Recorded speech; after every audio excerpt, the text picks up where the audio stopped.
Okay, everybody, warning. The following content is closer than images appear in your mirror, or images in mirror appear closer than they are. And we swear when we have to, and we may have to. So hope everybody enjoys our show.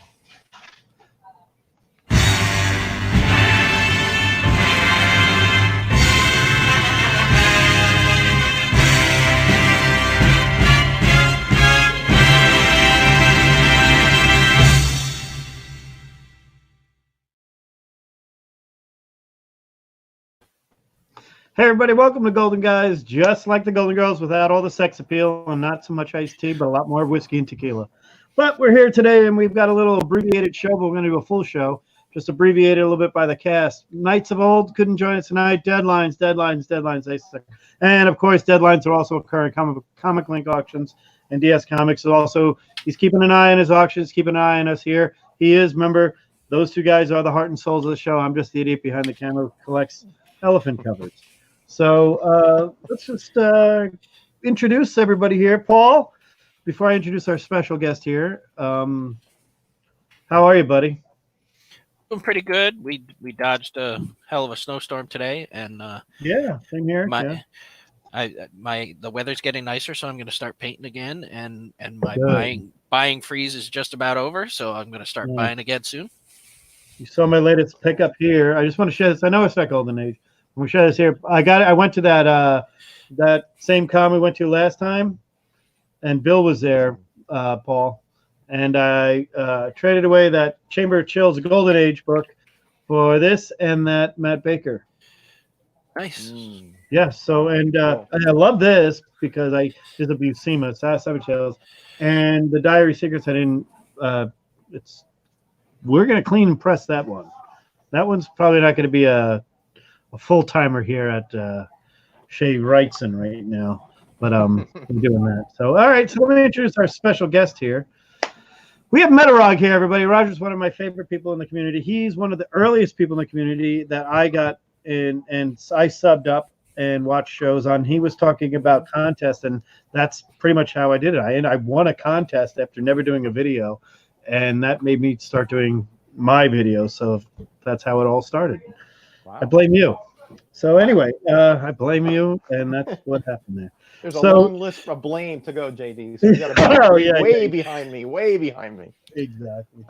So we're gonna have Roger here. Roger hit 1,000 subscribers, and more importantly, I hope anybody here. I'm going to shout out the chat in a little bit here, but I hope everybody had one moment, if you can, is rewatch portions, any moment, or just look at the community that came together on a Sunday for Roger in a way Monday. Yesterday. It was almost like middle of the day-ish. What was that, middle of the day, or was that night? About 7:30. We started 7:30. Yeah. So I'm in Central. So it was like before I was cooking dinner and everything else was going on. So it was great. And it went right into Modern Men. It was right there. But one of the things about this that I noticed was how many people got in there and said, well, what a great experience this was for Raj. And Roger's a Golden Age guy. He likes Golden Age comics as well as he's a big fan, and one of the guys who watches the show, and it's a big fan when we can bring anybody on, and we love having guests. So this is open invitation as well for other people. If you're interested, we are definitely willing to have anybody on. But before we get to Roger and everything. However, if you start talking about Deadpool, we're going to kick your ass right back. Yeah, we're not going to go with the discussion. I'm not going to mention as much of there's a lot of this is the only non-Golden Age guy that is right there, but so we get it's good stuff. We're going to go. Raj, tell me a little bit about first before we're going to get out there. Tell me, how do you feel about hitting 1,000 subs? Well, it's kind of a strange experience, I suppose, because Bueller, I don't know if you know, Bueller shouted out a bunch of channels the previous week to my getting to, well, the same day, but previous week, 2 weeks from before the stream yesterday, and I was at 980, so I was preparing. I figured I had another month or so. I generally get about one sub a day, somewhere in there, you know. So I was steadily but not urgently preparing. And then all of a sudden on Sunday, I get out of church, I turn on my phone, and I have like 1,030 subs or something. I was like, okay, something happened here, right? It was a surreal experience, honestly. Wow. And then I did catch Bueller's show, and I said, oh, well, now I understand. So I was shocked, and again, but I shouldn't be, because this community just keeps trumping itself. That's sort of a mantra that I continue here. And Bueller and others, Silver Age Day before that, Joker 68, so many channels that have carried me along and sort of been my supporters, and have at crucial times allowed certain events to occur that have allowed me to continue on YouTube. So I am ecstatic, but I am more ecstatic at how this community is so special. It's so, how can I say this? It has a unique dynamic in that we respect each other. We have so many different interests, right? You're Golden Age guys. We got modern guys. We got slab guys. We got speculators. We got all kinds of guys, but we all respect each other. We all realize that we are all in the same boat here, comic books or the graphic storytelling medium, and we all have our little niches. But when it comes time, we're all just the same. We all are comic book guys, and that's something I'm very proud of. You know, that I'm a part of it. And I always say, you know, the successes that we have on our channels is not our success; it is a community success, because we're only one sub. Everybody else is what makes us who we are. I couldn't agree more. It's my passion is the Comic Core and these shows and these content, and sharing with the community this content and bringing other people on. And so before I just want to shout out the community. Let's get into the community that's joined us tonight. DS is already spouting off prices. Okay, let's go before I go. Hang on. The big book of the auction sold. Oh, Cap, wow. 175. Yep. What'd it go for? Wow. 211. 211,000. Yep. Whoa. Okay. And the 50 went for 100,000 for the 50. Okay. Here it is. That's with the CBA stamp. I'm knocking that down $10,000 for that price, so 90,000. So honest to God, in my opinion, my Cap 1 price is going to start a discussion while I reread out the chat. Think about what I'm going to say here. I'm starting Cap prices at a 2.0 is 50 to 60,000 at the most right now value. Considering the other prices that have just happened, this is Blue Label Universal.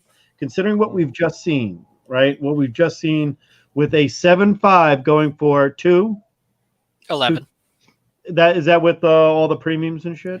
I think that's the base price. The base price 11. Okay, so but the 5.0 with the CBA barely broke 100, and it only broke 100 because it has that stupid sticker that all it says is the front's better than the back. That's all that means. Honest to God, so are you saying you think that sticker is essentially worthless? I don't consider that sticker meaning anything. It presents great for that grade. Is there only one per book? Well, and also doesn't Comic Link put them on themselves? Because I'm used to God. Do we have one for every grade? I mean, somebody gonna bring in the 0.5 that gets the CBA sticker that says this 0.5 looks real good.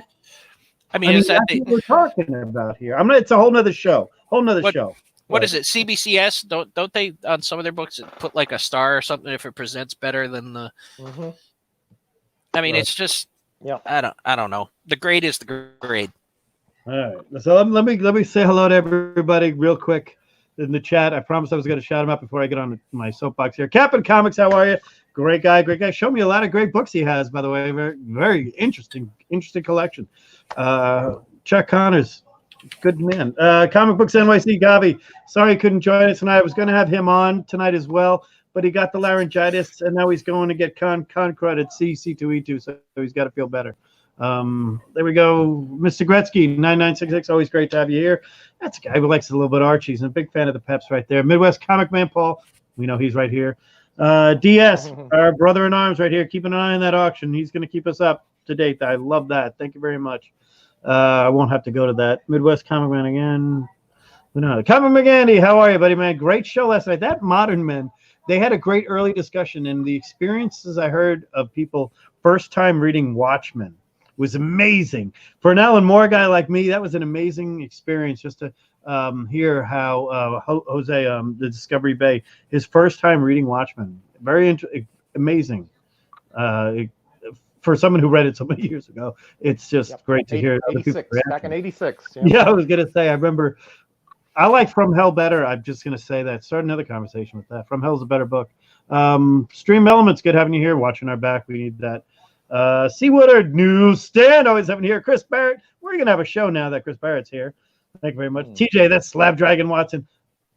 Another one of my heartfelt things. He's helped me out quite a bit on a few books, including a very rare book that I'm hopefully we can get and show on this show. A friend of mine is working on a very tough book here. Superior Hero Reviews. What's up, everyone? What's up with you? I should show everybody. That's how you do this, right? Comic Man, anyway, Chris Barrett, Superior Hero. Look, you get your names up on the big board. How many more people didn't I say hello to yet? I promise I will. Metarog, there he is. He joined us. Comic Jim, Andy, everybody else. So, for what? All right, go, Just Rican. Erod, how are you? Gotta say hello. JD, bro, hello. Look at this. Hello, Chris. You never know who he's Area 51, Roger. You do show up everywhere. Good for you. And he should. And stay pup, Sean, everybody. Good having you here. Only 2 places. Yeah. One of my favorites, Sean. One of my favorites right there, Sword and Sorcery guy. Also, by the way, the Hunt champion. And in a grueling steel cage match on Friday on Tony Sanders' channel, I lost the belt. I didn't have the belt. We went for the belt together, and I lost gracefully. And I'm very happy to have lost it to Sean himself. Stay puff. Very good. So now back to the Golden Age discussion right now. So we've got a couple of these books that have gone off today. TJ the Slapjacken agrees with me. I guess the CBA sticker can go multiple copies and is completely meaningless. I agree. I do too. I mean, I can tell you right now, I will tell you right now, I could probably submit my Journey Mystery 85, and if it doesn't get a CVA, then the entire CVA process is there because the only reason it has a 5.5 is because of back damage, according to everything. The book was perfect, according to the grader's notes. Well, who does the CVA? I thought Comic Link was doing those. No, you have to. I think you have to submit it one, and I don't even want to know because I found it to be. Look, now they're selling us packaging to ship back to them. Do we understand what's going on here? It's beautiful recycling and saving the planet. It's very green, so I agree with that. If they do that, I'm with that. I'm all for that. If they're doing that, but I'm not going to pay $35 to ship my books to you for another $15. You know, I don't know how it is. I just watched the Holocaust cover of Captain America jump 3,000 in the last 8 seconds. Oh, 46? Captain America 46? Yep. What are we up to on that? 7.5 sold for $25K. If I'm not mistaken, a 3.0 in a previous auction in Comic Link, I believe it was in November, had a 46. Oh, hey, and it's CVA exceptional. I don't really want to keep hearing that. Jambo, good having you here. How are you? Jambo, by the way, I want to show everybody what I consider. I need bookends for jumbos. And for anybody who watches Golden Age books, I want to try to do bookends. I'm reversing it. I have an eye on 23. It's coming. But my oldest jumbo is the second elephant cover in jumbo history. Where the hell is that sumbitch? She's a good one. Well, this is the one I want to bookend it with here. So I just want everybody's opinion. Is this the best? This is a very hard one to find. And this, I think, is a bookend of a great cover. So that's a beauty. Yeah, I love this one. And thank you, JS Comics. Can you hear that? CBA can add 10,000 to a book. Yeah, we just saw it. Chris Barrett, I agree with that. That Captain America 5.0 should not be a $100,000 book. A fool and his money are soon parted. Soon parted. I think if you're considering where the other Captain Americas have gone, and it's still one I do consider not undervalued. There's a reason it's lower valued than the Marvel one, the Tech 27, and it's not the age of it; it's how many there are out there. I mean, there is a 9.8 Cap 1, if I'm not mistaken, and several 9.6s. You know, so there's 9.8 Cap 1. Wow. Oh, That So that Jumbo must have been Comics- in a safe somewhere. I mean, for 50 years or something for it to be in that good of shape. I think right. I mean, there are some books that are just. probably the church if it is. I wanted to show Jumbo Comics here. This is the other book I had. This is 29. I'm working on 23. Actually, I have 23. Not here. I don't have it yet. I've locked it up from a good guy on the boards who watches right now. He's holding it for me until I could part with a few other books that I can get that one. 23 is the hard one, just like that. So Chris Barrett says, I feel like a 7.5 Blue Label cap should be more than 211,000 though, and that is a great comment. And this is why I want to don't compare. I would agree because I'm looking at the census right now. Okay, let's go over this census. How many 9.8s are there? 1, How many 9.6s? 0, 9.4. 2. Now we go to not all the way down to 9.0. How many? Well, there's 2 9.2s. There's one Right. 1.90, 2 8.5s, 5 8.0s, and 2 7.5s. And then they start going up. There's no double digits until you get 7.0. And okay, so percentage wise, how many graded are above, are very fine or higher? Let's see. There's 84 total blue labels. Right. This is blue labels. That's a lot. And not really, because so very fine and above. Yep. 13 blue labels above 7.5. 13 blue labels of a turn. Now do that to Tech 27, Action 1, and Marvel 1, and combine them. No, it's not that many. 7.5 or higher? That wouldn't be fair. What's that? Is it 7.5? Yeah, it's a 7.5. Okay, so I know the highest grade of a Action 1 technically is a 9.0 still, or did they make that one a 9.4 conserved? I want to know only Universal. By the way, Universal is the only thing that counts. Make sure we put that in there. Yeah. Blue Label 211,000 though. You might be right with that. If 13 of them. Yeah, I just looked on the census under restored. It says see detail, and then you can click and it breaks it all out. And conserved is under the restored. Okay, that's So what I want to make sure. I don't want any of that conserved stuff. So I think it is undervalued, but I think the reason that it is because people think there's more of it. I think Cap is. I think all Marvel and Timely is undervalued. Those Marvel Timelies are undervalued, and their base ones are extremely expensive. But I mean, Raj, what do you think about, in your experience of seeing Cap Ones trade hands here and there, and maybe dabbled in that world? Well, I don't dabble in that world because that's I wouldn't want to mortgage my house for it. Right. Yeah. Right. But to me, I'm not a big value guy. I look at the historical significance of comics, and I sort of guide myself that way. So you're the guys who know a lot about rarity and scarcity and the market trends and all that. But Cap One, Simon and Kirby, creation that has transcended almost a century at this point. That's got to be. Maybe it's not an Action One where the first big superhero, but certainly it's we're talking about the most patriotic hero. Oh yeah, he's not even the first. He's not even the first patriotic hero, but he's the one that made the splash. Correct. My big thing with Cap is it's the hardest thing to say, but he doesn't make Rushmore. He doesn't make Rushmore. I mean, it's Action One, it's Tech 27. You can either throw that Superman 1 up there, but I'm gonna throw Marvel 1 right there as number 3. Yeah. And your choice at the next one, you're not gonna hit Cap 1 for a few other. Okay, here's a question: what is your fourth one? Me? Yes. The most iconic so I already showed you my first 3, which I think, let's just say that's it. Superman, Batman, Marvel 1. I think we can agree that that's pretty much. Yep. Because I think the fourth one is really open to interpretation by each collector. I think everybody's going to have a different answer. Okay. I know what mine would be. What would that be, Paul? Yeah, I'm trying to think. I would have to. I would have to. I was thinking Wonder Woman, but I was thinking since eight. I think for me, I would probably do All Star 3 because it's that's what I was thinking. Oh, your first team. I was thinking because really before then the heroes didn't interact with each other. All Star 3 was really the first time heroes interacted with each other. I guess that's a good point. Good point. Yeah, that's a good point. That's a good point. That's a good point. I might. I honestly, I was always thinking 8 first Wonder Woman. But she's on one page for like 2 panels. I know, so I was always thinking Sensation 1 then, but it doesn't get the value. And she was a secretary.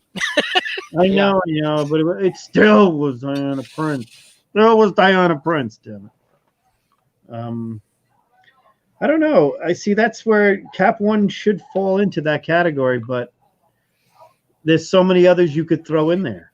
And I mean if you go by rarity of finding it, you got to go with All American, whatever, the first Green Lantern. And we're 16. Just thinking superhero. Yeah, we're just All American 16. Superhero. I would go more. Yeah. I mean, we're just thinking superhero right now. I'm thinking of other genres too in my head that, well, they don't really match up in anything else. But Superman 1 or Batman 1 are easily right there. Absolutely could be there. Tech 31 could easily be there. Suspense 3 could be there. Suspense 3 can be. We're gonna find out, right? What did it go for? Who's watching that? I think that one's got a while to go yet. What about Wiz? What about Wiz 2? I mean, Wiz 2. Yeah, Wiz 2. Well, here's the thing. All right, this Garage, great question here. Wiz 2. Yeah.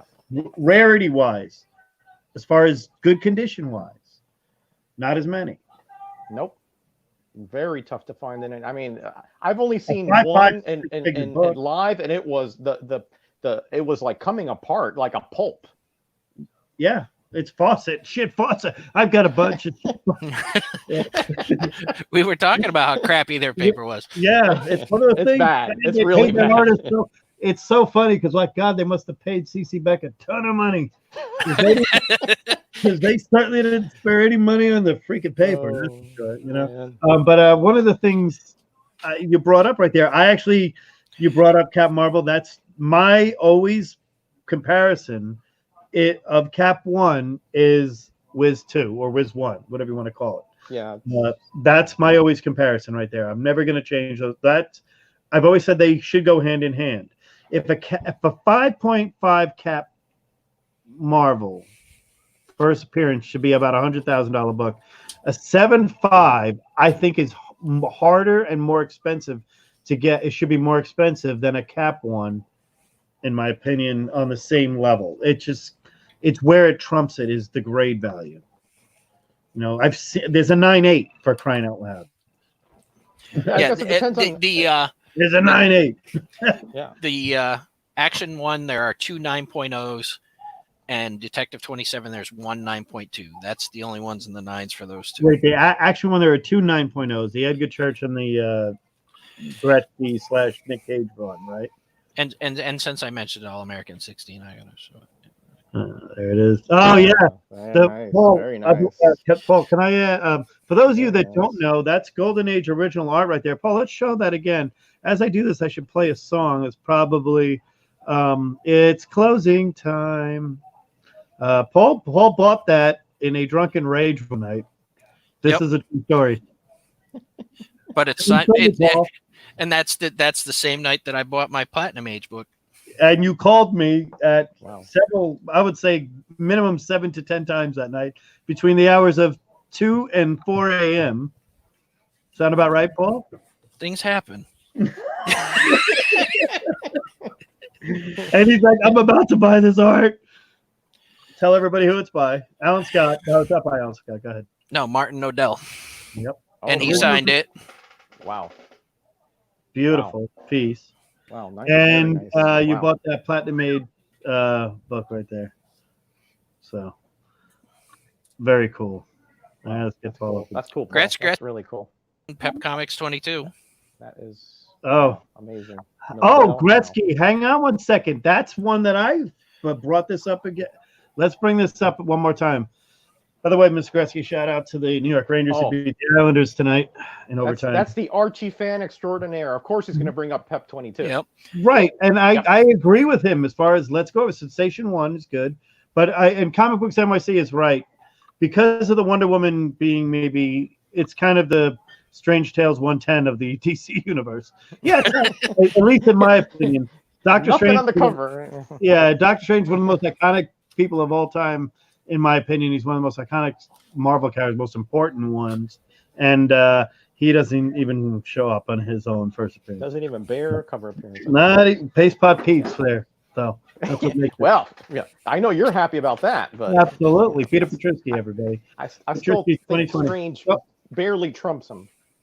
Exactly. Kavi's right there saying this is the cup. Oh, sorry. Yeah, that's exactly what we're saying. So we need to know what everybody's won. So let's go over a few people there.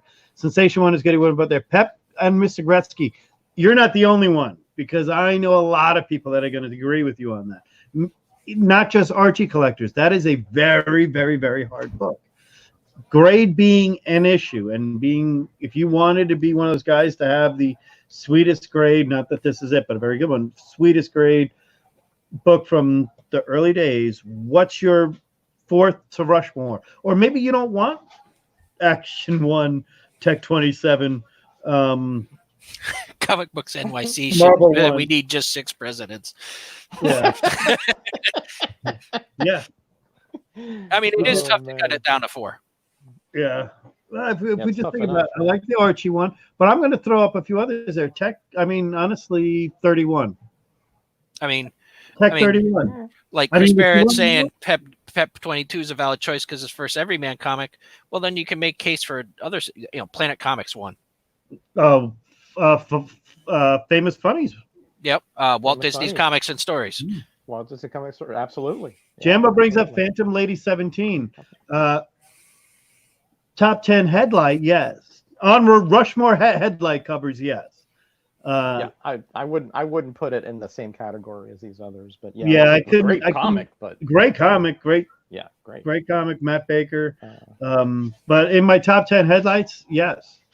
Which I will do. Which, by the way, now I will do a Rushmore of headlight covers eventually. Here. And soon to come the sequel, Taillight.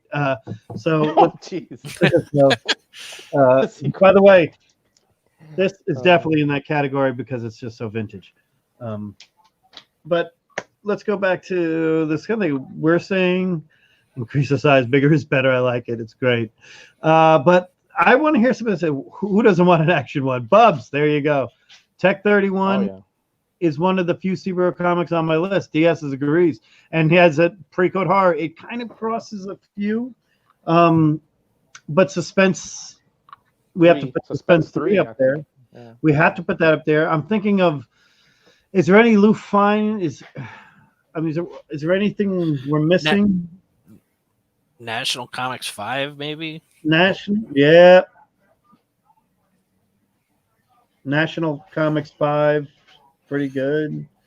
But I don't think it's up there. I mean, we've mentioned some good, more fun. I mean, More Fun 52. More Fun 52 for Spectre and First Spectre, 73 or the Superboy. You got them all right there. Yeah. I mean, let's talk Golden Age. If you're thinking about, you could wait. I'm going to throw a wrench in the engine. Jumbo 1, first Jack Kirby work. Yeah. Well, now we're talking artists, right? Now we're talking artists. If we're talking about creator, that's a kind of a separate category. Jumbo 1 is but you could buy Jumbo 1 for $10,000 if you needed to. I got to know what everybody Rushmore. What is their Rushmore out there? Marvel 1. The very early Fox stuff, Lou Fine. But if you had that fourth New York World's Fair. Oof, mine is actually I'm going to have to say it would be Superman 1. It wouldn't be Tech 31. It was the hardest choice to make between Tech 31 and if I'm going to pick a Golden Age book, not based on value. It's not based on the value. It's as Roger said, iconic. Ooh, JB's in the house. But if look at him, Discovery Bay. Look at good having him here. Oh, Fantastic Comics 3 is at my top of my list. Yeah, that's exactly the other one I was thinking. There's some Lou Fine Fantastic 3 up there. Yeah. And you know, we're that's the problem here, because I don't really watch value as much. I want to know where things sell for, so where I can value what I have. But once it's in my collection, I actually don't know what 90% of the stuff. But once it gets in my collection, what it costs, until somebody says, "Hey, do you have X?"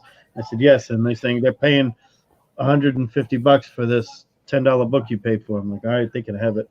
I'm gonna pick myself up a Bullet Man or something. So yeah, Roger, so Superman 1. I mean, I think it's if you're saying iconic, I think Superman 1 would trump Detective 31 every day of the week. Yeah, I think Superman 1 is just that's it gets extra points because it's a number one. Number one, yeah. And you know, and like anything, Superman, we're talking about, you know, again, the first big guy out there, the first big superhero, you know, versus 31. Yeah, I mean, it's a good character, but not Superman, you know. All right. And that's the thing about Batman. Batman's number one is his, in my opinion, his third most valuable book, but not most important. Tech 31 actually serves no purpose other than being the most kick-ass cover. Is it the first appearance of the Joker? No, that's right. No. That would not be. So everybody's own title, first appearances, their next most cool book is their villain, arch villain, right? Thor. It's always Journey 83, then Journey 85. You know. Yep. Loki. Yeah, Loki. You know, Superman is different because Lex Luthor is Lex is very early. That's Superman what? Like 16 or something like yeah, that. It's early Superman, so it's going to be worth a ton. Was he? Yeah, you don't see Superman punching out Hitler in his first appearance. No, you're good point, and that's Chris. You're definitely bringing up you definitely bring up the big point right there, is that you don't see Superman punching out Hitler in his first appearance. You're right, and you don't see a lot of that in DC ever. There is a very early portion of the war where it gets a little bit violent or not. I mean, not. Well, I don't know if any of them, but it's very arm in arm. Here we are on our own ships and everything else. But the very early on of Wonder Woman destroying the battleships and stuff like that, that was a brief moment during the war. Yeah, Batman with the machine gun on the cover. That was, and I don't think Batman 45. I don't think DC ever did any Hitler, Hirohito, Mussolini covers. I'm trying to think if they did any. There was a few propaganda things, but they were very shadowy. Marvel timely had this shit out of everybody, and DC it was buy war bonds. Oh, that's what it was. It was DC was arm in arm to, you know. Yeah, you know, the Superman paratrooper cover and the ones where he's writing the bombs off and things like that. But you don't see a lot of enemies. You're right, on the DCs, not that I can recall at least. Right. Outside of, you know, you have the Joker. I think there's one where they're like bending the barrel of a tank. There's barrel of a tank. Yep. That's true. Yeah. If you think about that versus Marvel, which and all the other ones that kind of did a bunch, especially the war, but Nidor was crazy. Nidor. But I have Black Terror was everywhere. One of my favorite Schomburg covers is the one where Black Terror is there and he's in a steamroller running over a bunch 21? of where he's that's a good one. Yeah, and it's not even enough that he's rolling over him with a steamroller. He's machine gunning him at the same time. Now, METAROG, here's your chance. You could just say, that reminds me of that scene in Deadpool with the Zamboni. That's exactly what I thought of. Great point. Oh man, it definitely I love those overkill covers. You know, that's true. I mean, they had you know, people soaking in these lava pits, and yet, you know, they're still machine gunning them, or there's a bomb going off in the back with a timer. You know, I love those. You know, Fox did kind of things like that. Nidor, and I love that. That Fox had a bunch of Jack Kamen stuff. Was all that where it would be the last second. Yeah, and in the Princess Bride, whoever invented that pain machine with its levels of pain was a fan of Schomburg, because Schomburg always had the dial showing the crazy levels of pain and torture that they would be getting. Oh yeah, the severity of it. Yep. Yeah. Severity of it. Yeah. Well, yeah. Actually, here's the thing, Bub's comic. I definitely want you. definitely, Bob. I definitely want you to come on. We'll discuss we should definitely have you on for Golden Girls Women, Yeah. Well, the good and girl art. Good girl art. and We'll and definitely he's do got that. those Planet comics that he's accumulating Planet, yeah, he does have a great fiction house, and I need somebody with very good fiction house. besides Yeah. me. I've got Yeah. some. Very good fiction house. I found some rarities, some weird ones. I found this one. I want to share this one. I'm not sure who. It looks like Joe Doolin did the cover. I looked up there. It says Doolin, and it looks like Doolin to me. But Jesus does it. Just nice job, Elephant. What Yep. issue is There that? is an elephant on the cover. It's just There is I an should. elephant. Absolutely. There's an What elephant. issue Yeah. is that? Kanga looks like 10. It says 19, Doolin on yeah. there, JD. Is that what it said? You said it says I Doolin think it's on there? Joe Doolin. I think it's Joe Doolin. I can't It's find not. it. It's not 10 because 10 has a rhino on the cover. Yeah. All right, look at 19 then. It's got something on the thing. I don't want to open it up. It's pretty good shape. I mean, I'm used to the sci-fi covers by Doolin, so it's hard to Oh, compare them Doolin because he did a doesn't bunch use of ribbons. jungles. Joe Doolin did a bunch of jungles for the Fiction House. Yeah. I've got this as example. This is probably Doolin here because this is what I'm using to compare it. Okay. Okay. I'm actually in a trying The to figure face- out all the Joe Face is Doolin. similar. Yeah. The face is Right, similar. but then you run into a very similar side profile, and I'm pretty sure Yeah. this is Jack Kamen. That looks like it. Yeah. That looks like it. The hair looks like Baker, though. Yep. Yep. And Yeah. that's what Well, drives you know, me nuts. that's true. That's true. Now that you point that out, that's true. This is why jungles suck. Except we know this is Dan Zolnarich, and he's my favorite of the earliest. That great is that. Yeah. Jimbo. Yeah, you could Yeah. tell him in the It's- art. His Planet Comics Now this covers are is just off the now, charts I'm good. pretty sure that's Joe Doolin, but boy, she's blessed. So yeah, Blessed. that's Joe Doolin, Jim- and this is yeah. Jambo says maybe it's Maurice Whitman. See, that's the other one, Mo Whitman. This is Mo 'Cause he Whitman, did do the Fiction House. Yeah. Yeah. right? That's Mo Whitman Yeah. right there. Same Yeah, face, that's- just yeah, get rid of yeah. blonde to there. I agree with you. It could be Mo Whitman. Yep, The could other be Mo one, Whitman, Reese yeah. Webb is a good one. Joe Solardo. Solardo usually signs his shit though. Solardo signed his stuff. Zonowich signed his. Baker, I have a few signed Bakers, but they're not Fiction House. They're one's an Ajax Farrell,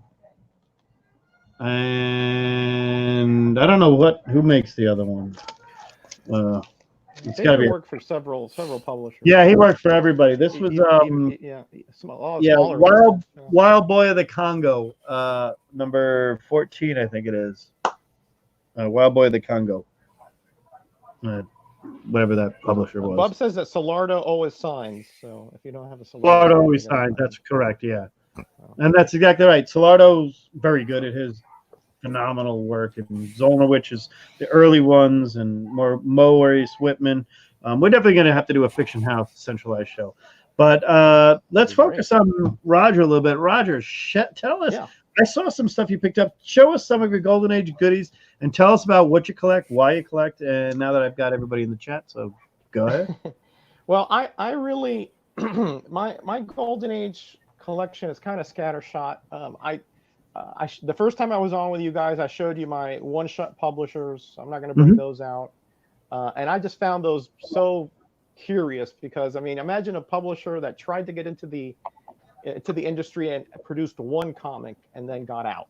You know, sometimes it was just because it was they weren't supposed to, and somebody in the company made a decision that was unpopular, things like that. So I thought those, again, I like the historical context behind comics, right?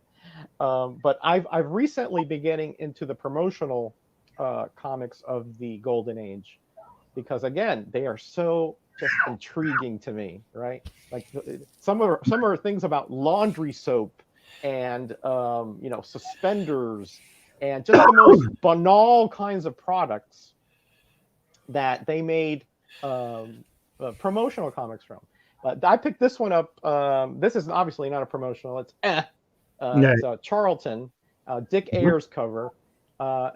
Night Tiger, which is somebody you should have on this show because he has amazing Golden Age Yes, collection. actually, we were thinking about. I'm thinking about. I was going to reach out to him recently because some of the stuff is just it's out of control. Good. Yeah, it is. Stuff I love to talk about. It is, and he finds some crazy deals. Well, he found a lady who was getting out. You know, she found inherited a collection of Golden Age, just all kinds of mishmash stuff. I mean, just everything from like old like congas to Walt Disney to promotionals. Like I found this one here and that with that lady. I believe this is a Joe Simon done promotional. It's a flip book. Floating Head Simon. I like that. Actually, is that 48 Famous Americans? Yeah, I think I remember that being a Simon. Yeah, there's one. It's really interesting. Yeah, no, you're right. The one, the American presidents was Buscema. That was Simon. Yeah, right. let me show you a little bit. It's real. I mean, it's beat, but I only paid about $5 for each of these, so I was like, oh yeah, the lady just wanted to get rid of them, so I was like, I'll be more than happy to take these off your hands for $5 each, Nice. So, and I'm big into promotional comics, so this was really up my alley. And this was put out by J.C. Penney, right? And it's a flip book. It flips this way, like the old notepads, And you have in alphabetical order 48 famous Americans: Jane Addams. You have P.T. Barnum. You have John Audubon. And all it is, it's a one-page little biography, essentially, of all these historical figures: Alexander Graham Bell, Irving Berlin, and on and on and on, A through Z. So I just found this incredibly intriguing. And as you can see, the art, it doesn't look like classic Joe Simon to me, but that's what my research states. This is a public service announcement from the Golden Guys. If you don't like beat comics in your collection, don't get into Golden Age. Yeah. Let me explain something. Right. There are books that I'm so in the hunt for. Like, let's just be honest with you. I mean, somebody said I found a coverless copy. I'm like, God damn it! That's the one thing. And that's the only thing we didn't want. But then we're like, all right, how much? But like wanted comics, like I've been into this wanted comics. It's getting out of control because I'm finding the ones that I didn't think I could ever find. But anyway, keep going. Oh, Flip. That's a good one. I know that one. Yep. Flip 1 and 2. This is the decapitation cover. Look at this. Yes. It blew off his head. Again, it's funny. It's got a little water damage up here. But, it's a little more. It's not as easy to find, and it's in its own category. So I think I think that's a great book. Yeah, it's kind of a mad precursor, or not maybe. Lampooning. They flag it with that anamorphic freaking because that's what that company became, right? Didn't they start making the animals right after this? Yeah, and they forget about the storyline. So So The only time I've ever seen it is on the CGC boards, and that's where I heard the story of Animal Flip, whatever, the artist. This is before he did Animals.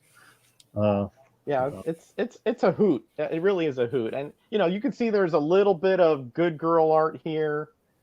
The skirt flipping up with, notice the petticoat underneath. This is the 50s. So of course, she's a healthy girl too. She's a healthy girl. Definitely. Run away. So I also found this one here, which I thought was really good find. All Barks. Nice. That's the magic words right there. That's it. Right. All Barks, writing and art, all through all 4 stories. And except for this little corner damage here, it's a solid mid-grade, maybe a 5.0 or so. And nice. Boy, it's a lot of fun to read these old comics, let me tell you, man. Gladstone Gander's in there, the guy who has kind of the antithesis of Donald Duck, who's always has bad luck. Gander has good luck, Right. Legend has that whole run of the Karl Barks Legends. I'm a big fan. There's a few Karl Barks comics the Donald Duck that I really like. that I had as a kid that I didn't realize they were going to be worth this much money, but I used to have them around and everything else. But I think that you finding that, because I saw this on your, was it Instagram you put it on? Or I might have. I'm not sure. Yeah. I think I did. Yes, I did. Yes, I did. Yeah. Yes, I did. Yeah, I was like, that one I haven't seen before. That's honestly, I've never seen that I polar don't know bear. that I've seen that one either. And somebody told me they said, hey, it's funny, you collect elephants, I collect polar bears. And I'm like, I'm there really it is. Yeah, it's from 1949, so it is an oldie. You know, it's back there. Oh yeah, well, you said what number would it be in the 60s or? Well, it's a 4-color 256. 256. I was gonna say 260s. Yeah. What was? Yep. And what's this one? So, but it's a hoot, and I was so again for $5, you can't say no to that. You know, you just cannot. Even if you're not a big Nice. Duck or Disney guy, you can't say no to that. You know, you got to be crazy, right? Hope is here. Torchy, yes. Torchy's up there. Quick comic link update: Detective Comics 38 and a 2.5 just sold for 28,000. First appearance of Robin, right? Yep. Yeah, that's not bad. That's not. So bad. how much I sell for it? Just about 28,000, just under 28,000. And it was a 3? 2.5. Okay, all right. That's not terrible. That's respect. Terrible. Yeah. That's respect. Considering where everything else is.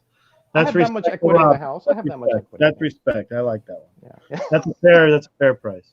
Well, you got the 37 in a 3.0 also sold for 10,000, so you're essentially getting about 18,000 just for Robin's first appearance. Scott, you are 100% correct. I saw this, and I just want to shout this out really quickly. You cannot search Platinum Age books like there are like some from the 1890s to 19 that were done by like the Alan Quartermain shit that I'm trying to get, right? And I get all this. I look for it on eBay, and I have a little search engine, and 90% of what comes up is Bronze Age bullshit. I'm just saying. Oh, even with Golden Age, even. Yeah, but the Golden Age I can parse out through because I know what I'm looking for. Golden Age, issue by issue by issue. I know what I'm looking for. Platinum, I know exactly when in time frame that this thing was done. Anyway, that Blazing Comics. I want to hear about that one. I've seen that cover before.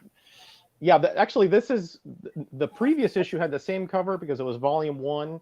It does say number 4 here, but it's actually in the indicia. It's volume 2, number 1. This was sent to me by Man Cave Comics.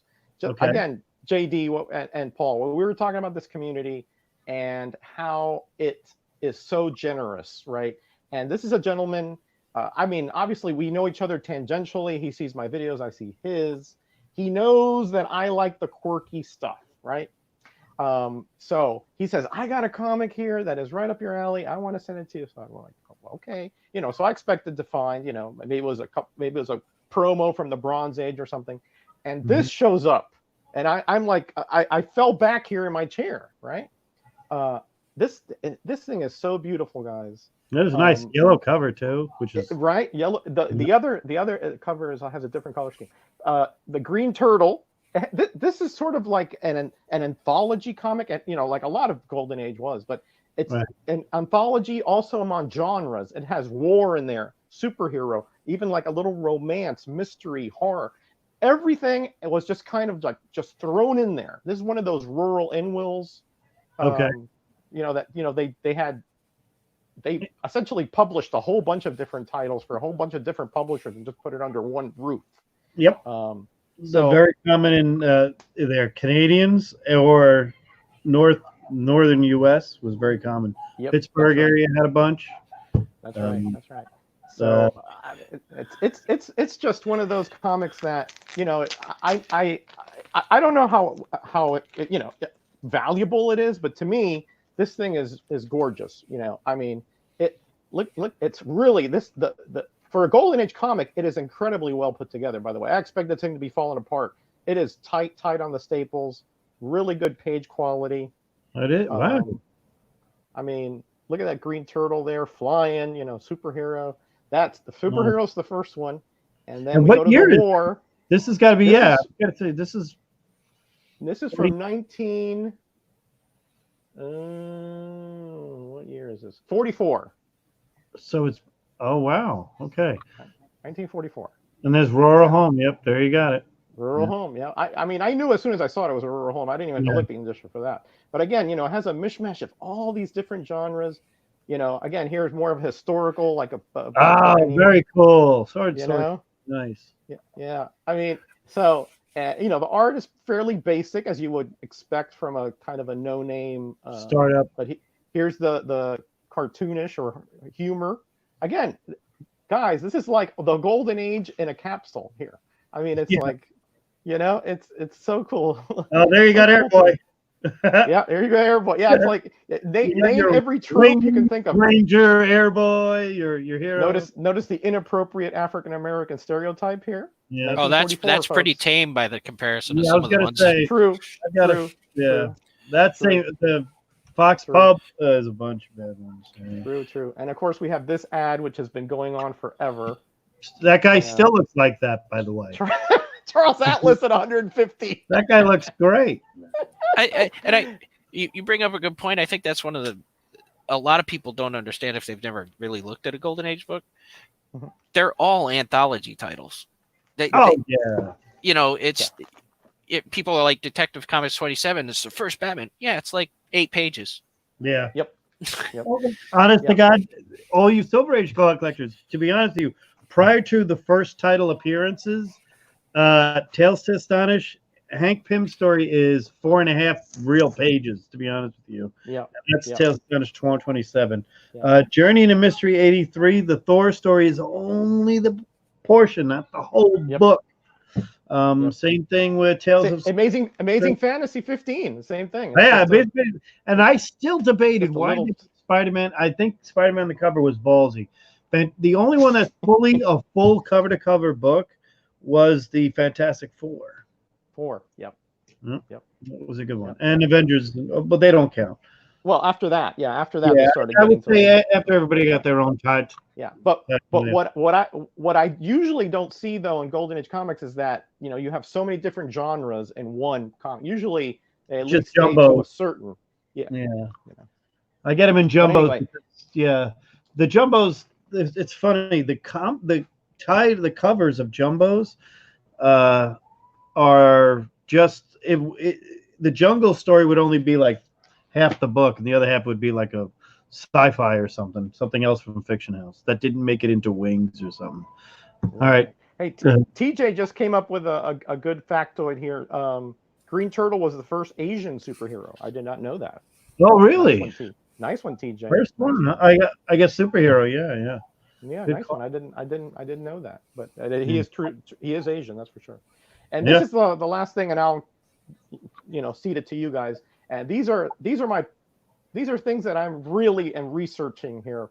Again, promotion, more of a public awareness than promotional, right? It's promoting, I guess, the back then what was a fairly new concept in technology, electricity. All right. Just say direct current. well, back then you could turn on your light and still get fried. Yeah, that's right. So there's actually 2 different series. There's the Adventure series, which you see down here, and then there's Adventures in Science series. Okay. These are General Electric. Right? One and Westinghouse, right? That's one, and who was the other one? Was. But these are all general. These are the ones I'm concentrating. Notice it says Adventures in Science series right there, right? And this is number 5, right? And then we have Adventure series number 5. So I'm researching all the different variations to this set. So far I have seen at least 3 variations of almost every of these issues. Variant covers back in the 40s. Back in the 40s, and then they were reprinted in the 50s, but DS Comics actually sent me a lot of these that I'm having here currently. But these are beautiful comics, newsprint, no covers, right? Right. They're all newsprint, so very hard to find. These are the ash cans of the Golden Age, so to speak, everybody. So to speak, I guess you could say that, yeah, because these were just to be. Perhaps, they handed them out in school, and then, before you left, you threw them in the trash can, that kind of thing. Threw them in the ash can, yeah. Threw them in the ash can, you got it. But I love these things. They are They do have recurring characters. This guy here, Johnny or whatever, and this gentleman, the professor. They kind of go through different aspects of electricity, including lighting, including power, including locomotives, things like that. And is it just railroading? In electricity? Do they have it in? Is it like, is there a publisher that does? Do they do other adventures in blank and? Yes. Yeah. I'm going to get to that. Okay. I just wanted to show the adventures in electricity. Clear your jets, JD. Sorry. There's this elderly gentleman here who's explaining X-rays here. See, these will give you cancer. Yeah. And then and then here is about the network of power, how the actual power plants distribute power and through transformers and all that. It's interesting reading because back then it was not common knowledge. I guess is what I'm getting at here. And here's also broadcasting and how radio waves and all that stuff, how that works. That was very early on. Marconi. And here you have, this is interesting because here you have a lot of the instigators or originators of electricity and inventions. You have Tesla in here. You have I like that. You have Bell in here. You have who else? It's hard to tell because they're kind of shadowy. You gotta put Edison, you have all in there somewhere. Edison, right? Edison is in there. Edison right? So they call it the story Tesla of life. got to be separated. Yeah, but they kind of go how each of them advanced. Gutenberg. Yeah, right. Very good. Hey, JD knows his stuff there. Marconi did the radio. I don't know if he's in there, but yeah. And then here we go, Adventure in the Past. Half the cover is from the 19th century, and then here we go to the 20th century. So they compare how things like street lights, transportation, entertainment. I'd take that cover. Like that. And again, there are variations to this. And here, I got the first variant cover. Here's the variant cover to that one. Yeah, nice. See, right here. Here's the variant cover to that That's one. the Matina variant. Watch Matina. A Batman by Gaslight. He probably stole that cover from. Yeah, he stole it from that cover. Yeah. Yeah. And here they talk about atomic energy. Rangers beat the Islanders.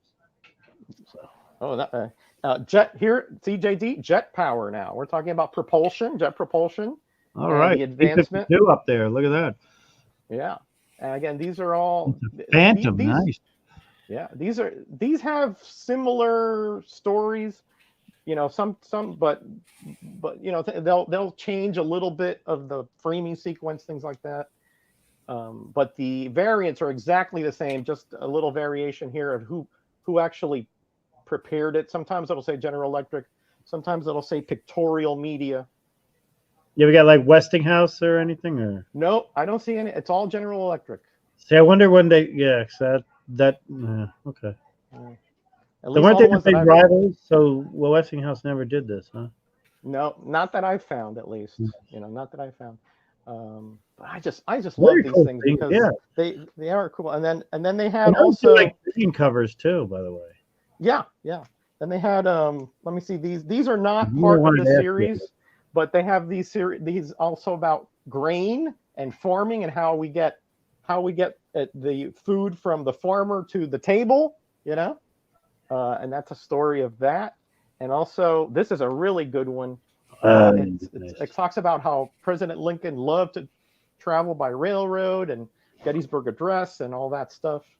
I like that. I just love these gold. These are from the late 40s. Yeah, I'm a big Lincoln fan, so yeah, it's good. Well, me too. So those are the kind of things that I'm researching right now, and I want to complete the set. I think I'm missing probably about 10 of the variations, and then I'll be done. Nice. So that's. I don't know if you wanted me to show the Mighty Midgets or not, but. Oh yeah, show them too because I know those. I like those. Yeah, these are. We didn't see those. There's two different series. They're all numbered 11 or 12, right? But really, what it is it's Volume 1, Series 1, and Volume 1, Series 2. So the 11 is Volume 1, Series 1. They're all Fawcett characters and the Mighty Midgets of this series. Spy Smasher, Phantom Eagle. This is, I believe, the first appearance of the Phantom Eagle. I think Bub has one. Maybe he could chime in on that. And then this is the there it is. Yeah, that's the one I've seen before. That's the tough. That's not the toughest. The most expensive one. I think it cost me $15. You know, so the rest I bought them. I bought them like so cheap. I'm not going to even tell you how much I paid for them. But love me. That's good faucet right there. Faucet. All faucet. These are all faucet. Yep. Golden Arrow. This is the obviously the Mighty Midget. There is a regular size issue, and they're all. I could open it up if you want, but they're all 2-color comics. It's only like red. You know, on every other panel. Oh, so it's like Canadian Reds. Like Canadian Reds, yeah, except it's not even every page. It's like every other page. They really skimped on these. Nova Scotia Reds, because those people, nobody likes them anyway. Sorry. Nova Scotia Red. Isn't that where Jane Paul, J-Pap is from there? Isn't he from Nova Scotia? Not busted G-Pap balls because he's watching it. No, he's a Newfie. He's a Newfoundland. Oh, he's a Newfie. Oh, okay. He's a Newfie.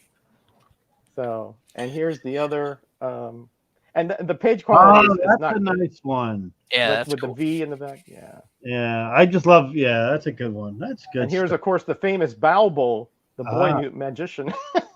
I didn't know. Is that Blackstone's kid? Ish. It's no, I don't think so. I think I don't remember there being any reference to Blackstone in there. Who was Fawcett's magician? Fawcett was it Mandrake? No, Mandrake was the other. Ibis, the other one, yeah. Yeah. Ibis. I got Ibis. Ibis was, yeah, Ibis. I got Ibis in here. Ibis, Hold on. yeah. First Ibis in here somewhere. There he is. There he is. Yep, there that's yeah. covered at number 1. Is that a young Ibis or is that a Ibis DMS? There he is. Yeah. Yeah, it is a young Ibis, isn't it? It's kind of thin there, isn't it? Yeah. Yeah. So anyway, I got the complete set of that. I finished it last year when I found the Captain Marvel. You gotta shoot that kid, Kachung. Oh. Kachung here. Nice having you here. All right. That's enough for me, guys. That was fun. That was good. Thanks, Raj. Sure, man. So he gets 1,000 subs. He's on Golden Guys. I heard some things I've heard from Bullet Man. Scott Neely loved the Bullet Man. Yeah. I thought that was a great character. And Bullet Girl, of course. Bullet Girl. Yeah, that's one of those things I've they go hand in hand. Yeah. Did you Raj, I don't know if I've ever shown you my Bullet Man. No. Cover. Yeah.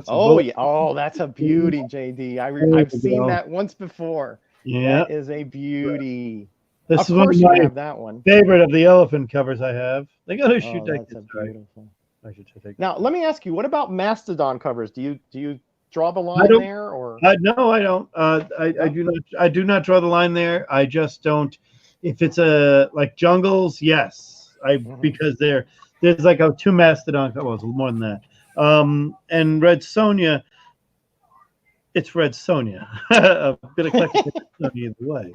I think I'm not gonna lie to you on that one, but definitely not Red Sonja.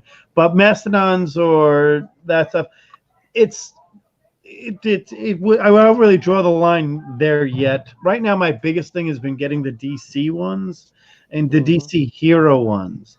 Now that I got the Fawcett one there and one of the Fawcett ones, Nyoka Jungle Girl's a Fawcett comic. On the DC side, the hardest one there, but there are 3 Wonder Women, and I'm not doing. It's got to stop at 55, so that's the problem. You can have a code. Okay. You can have a code, but you got to stop at 55. I do collect the ones afterwards. Don't get me wrong. I'm saying for this little goal I've got. Elephant Unicorn. Wonder Woman has 2 others. And I'm promised my wife and I are going to go, when we go to 2 cons this year together, we're going to come home with 1 or both of that. And we're just going to come home with 1. Our goal is either 9 or 19.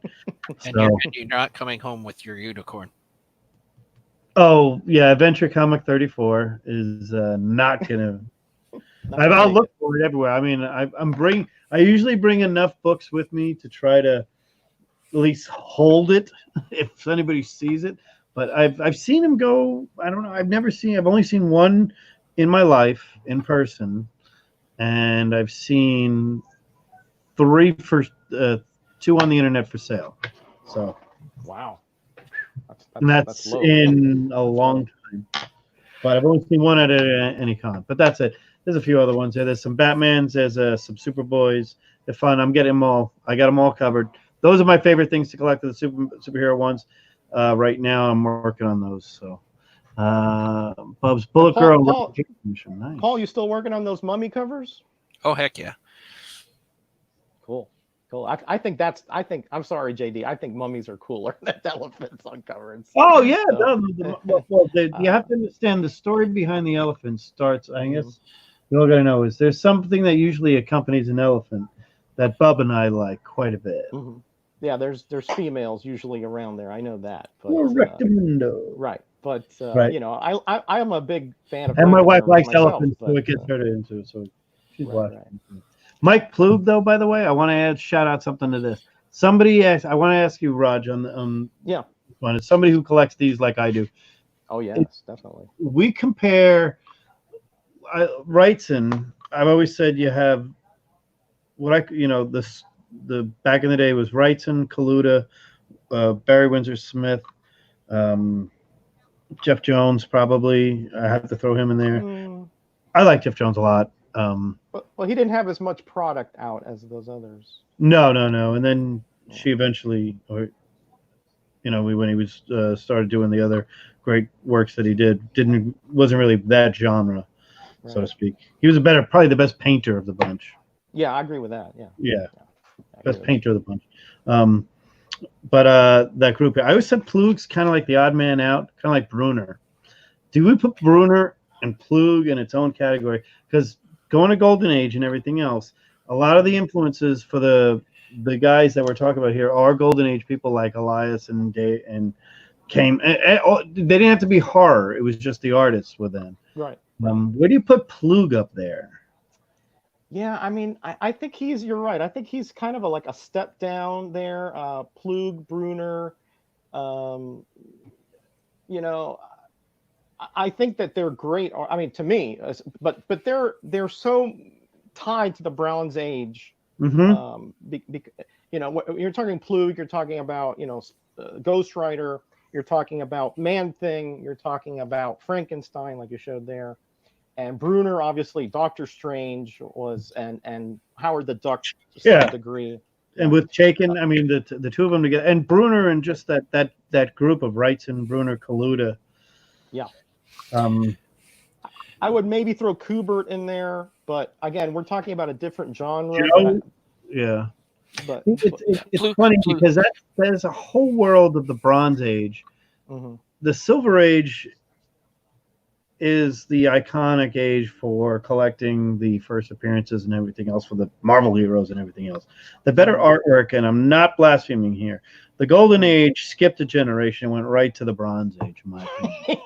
The good Golden Age art, the good stuff, the really good stuff, skipped a generation. And what you got was this. You got the superhero genre, no offense to Schoenberg or anything else, but the superhero genre skipped over the pre-code horror and everything else in the 50s and went right into the Silver Age. And then you got to jump over the other group right into the Bronze Age. It's pretty much what happened, in my opinion. It's just the comparisons there. I discussed Bronze Age comics of reading them in the passion form is the same as I discussed the passion for the storylines in the Bronze Age were better. Mm-hmm. I think that's a fact.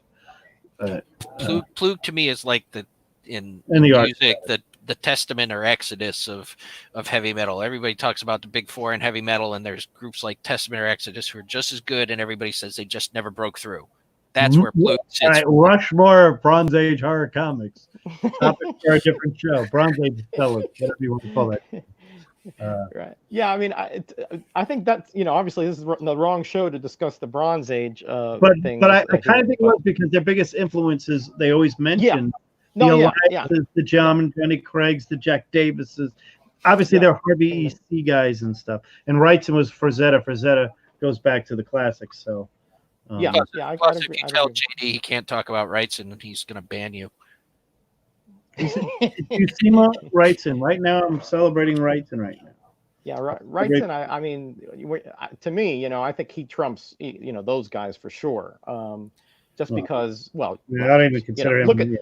Look at his Swamp Thing. I mean, that the intricacies of how he draws that and the story, the way that he carries the story artistically is superior to even most anybody I can think of, actually. Wrightson's like Frazetta. He's not a great comic artist. He's a great artist. Well, period. That's what everybody said. Oh, he brought up a good thing. Swan was better than Cardi too. I want to bring up that discussion. That's what we're going to close out with right here. That's the one. But I'm going to talk about Wrightson real quick. The best line I ever heard about Wrightson was from Howard Chaykin himself.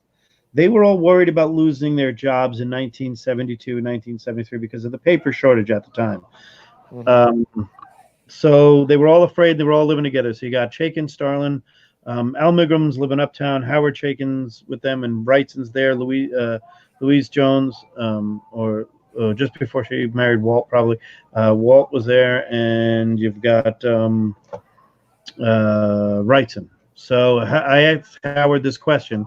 I said, so how was it living there? He goes, you guys were all afraid of losing your jobs. Is the one thing that Jim Starlin told me, and I've heard that from Al, and I've heard that from there. I never heard that from Bernie, and I wish I would have asked him that question. He goes, because Bernie would never have lost his job. Bernie would have been able to, if whatever he wanted to draw, he could have done. It didn't matter. And I think that was the best testament to, there he goes. Some of us, we were children compared to him. We were drawing funny papers compared to what he was doing, is what they thought. And I thought that was great. Now, this was a great one by Bub's Comic. And shout out everybody in the chat. Once again, I do love this stuff. Plug is better than Perez. There, I said it. Bub, I agree. That's Bub. He's razzing me. That's Bub razzing me. Oh, okay. Yeah. We've had this discussion before. Okay, I actually like both Perez and there, but I'm a Plug. I do. Obviously, I like when you get to the Swan and Cardi one. I love both because I've done artist spotlights on both of them. Both. What do you think came up with this was Perez? So the whole idea, this concept over there. Yep. But I agree with Chris Barrett. If it's Superman, it's Swan all the way. Okay. Wait, no. Wait, are we talking? Yeah. Well, okay.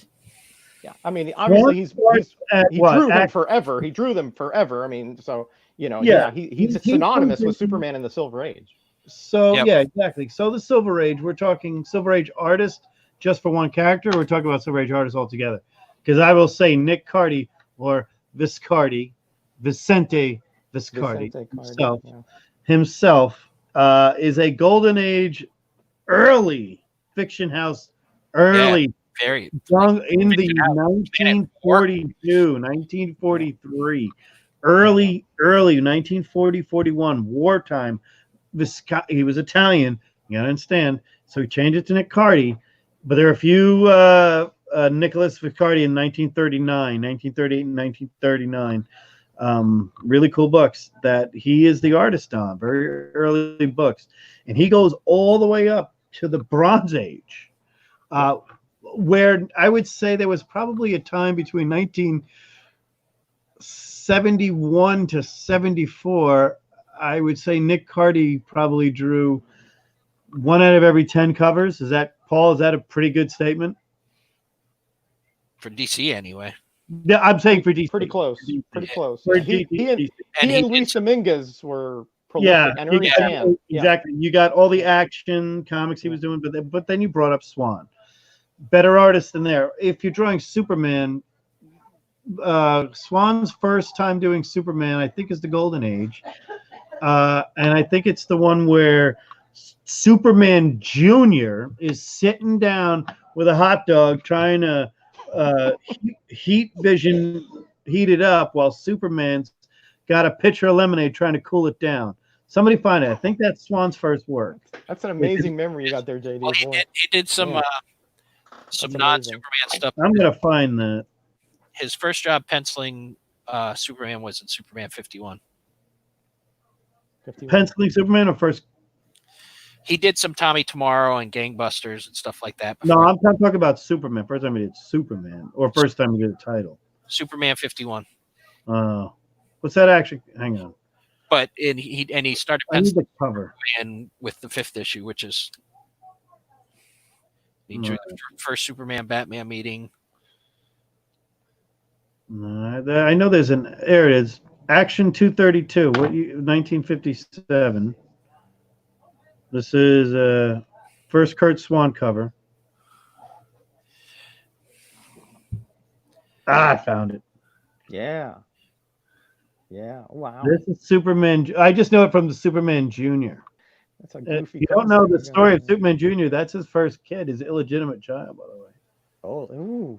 Oh, That's risque for back then. This is the first Nick Cardy cover, and I will say this is very different. Now, is it as different as, the whole Neil Adams and Speedy doing smack kind of different? No, it was just a different, it's just a different time. So I just want to make sure that it's just a different artist who did it. Superman was still pretty much campy until Marv Wolfman and Jerry Ordway.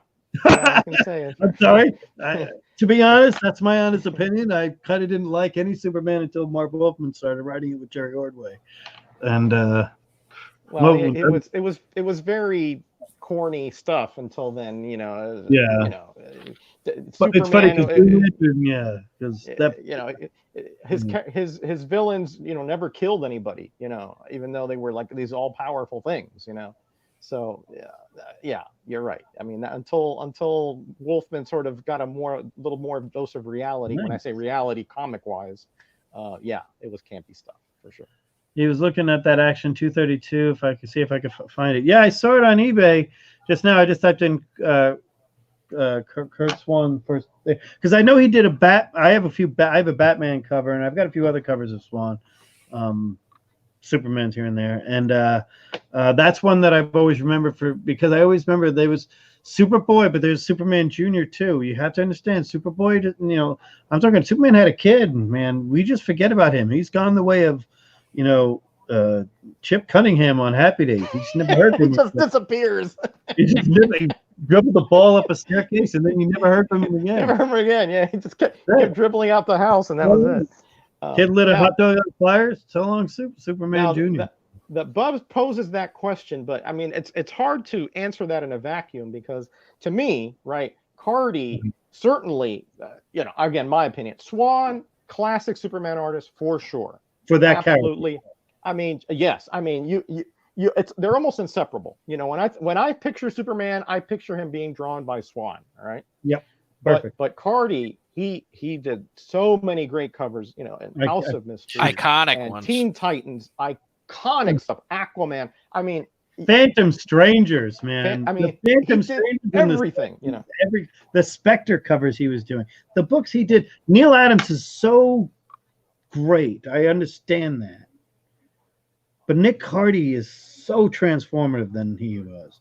As far as this guy took Golden Age and brought it in, because Nick is a Golden Age artist, and took it to the bronze, or took it all the way through.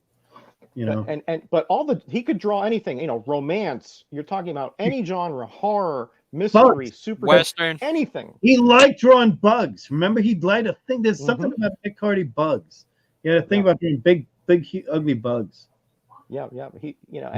So to me, if you tied me down and I wanted to see a comic drawn by either of them that wasn't Superman, I'd pick Cardy. Good call. Every time. So, Bub, that is my answer to your query. I just grabbed some Bronze Age DCs. I don't think this is Nick Cardy. Bub goes, whatever. Guess who this is? I grabbed the first DC Bronze Age. There he is. Nick Cardy. There he is. Yeah. Beautiful. Well, again, you have a 1 in 10 chance. 1 in 10 chance. Probably even better than that, actually. Well, the other guy, House of Secrets. That's Joe Kubert right there. So Kubert, yeah. There's probably Luis Dominguez in there too. Luis Dominguez is in there probably somewhere. Ernie Chan's probably in there somewhere. No, this is Ross Heath. This is Sergeant Rock. Yeah. Wow. Well, if you go with the War Books, it's a pretty good chance. If you go with Weird War Tales, you're going to get Dominguez probably. Heath, just Jack. Yeah. Kirby. That's solid. That's Shannon's favorite book. Solid I'm not Or sure who screen this bottom could end. be. This could be. That I don't could be know.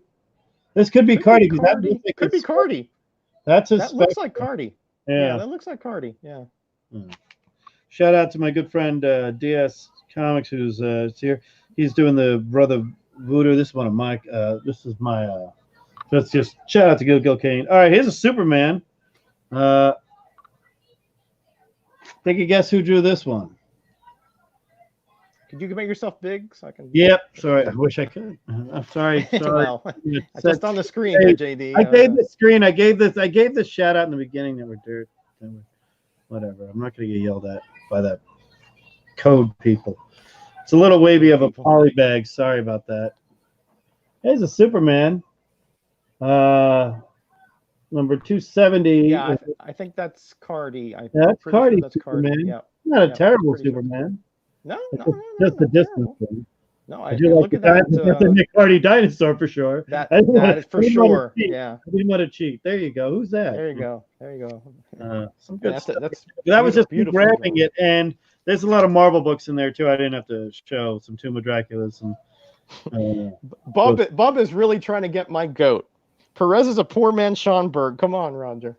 No, actually, the best line I've ever heard about somebody insulting George Perez was from Drew Mantrue, who's poor man's Ron Lim. I thought it was hysterical. Oh, now that's an insult. I thought that was hysterical because That is insulting. because Ron's George. You know what I mean? You know. Yeah. I was gonna say. I mean, look at the Infinity Gauntlet when Right, George. A lot of people didn't even know that he changed. You know. Yeah, it was so great. I mean, I love George Perez. Have you one of these days I'll have to show you this one. I actually George. I can't show it now because I don't want to take down the rights in peace. But George Perez, I had him sign at last year, at C2E2. Paul, you were there when I had him sign that Creature on the Loose, his first ever work. Yep. And he said right there, he flat out said, "It's the first time I've ever signed that book in my life." He goes, "That is my first ever cover." He goes, and the funny thing is, he's even credited on it. It's even signed on it. But it's just a rare book, and I was just happy to find it for $7. I found the book and brought it over and signed it. I want his first work. I did it to Steranko. You could do it to him. So anyway, too bad DS is not here because probably the last big book in my mind for tonight just ended a few minutes ago, and I don't know if it's a good price or not. which one was it? Erie Comics #1 6.0. Ooh, yeah. That's Erie definitely a DS. 160. Yep, first hard comic. First hard Right. comic. Yeah. Well, that's debatable, but okay. It's debatable. It's true. Yeah. It's debatable. First hard titled comic. Okay. 67.66. Wow. 67.66. So you tell me it hit $6,000? Almost 7. That's ridiculous.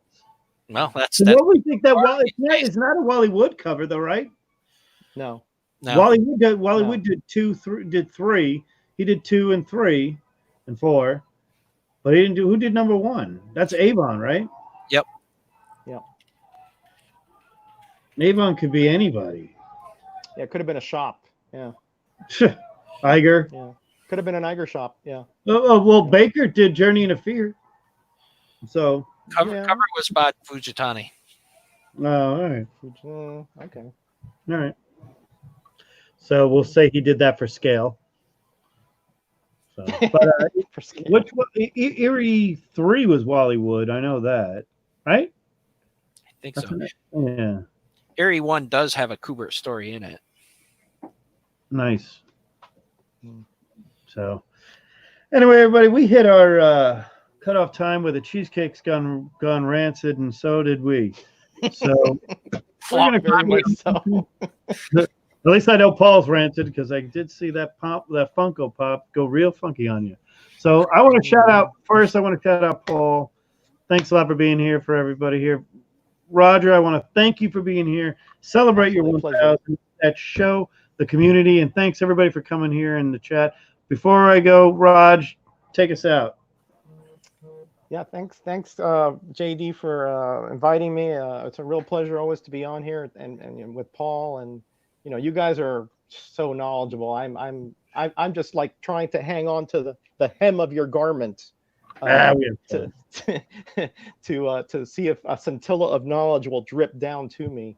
But Mike and DS, you guys, we appreciate it. You guys are so hot, so good. I mean, so I love the show. I rarely watch it live because usually Tuesday nights, my wife and I are eating dinner and then we see a show. But I usually do catch it on the rewind, and again, everyone is just so chock full of good information. So thank you for inviting me. Thank you. Stay the course. Continue doing what you're doing because this show is. I'm not blowing smoke. If you see my video from last year where I say the best shows on YouTube, I think yours was second or third. So, yeah, I remember you saying that. We're overwhelmed, and I'll tell you right now, DS and Knights and I, and Paul and everybody was involved with the show, the production of the show. Thank you guys very much again. We appreciate it there. Thanks again, you all, for being a friend, and see you next week. DS will be back next week. He'll have some books to show. He better. He better. Have a good one, everybody. See you later. Night all.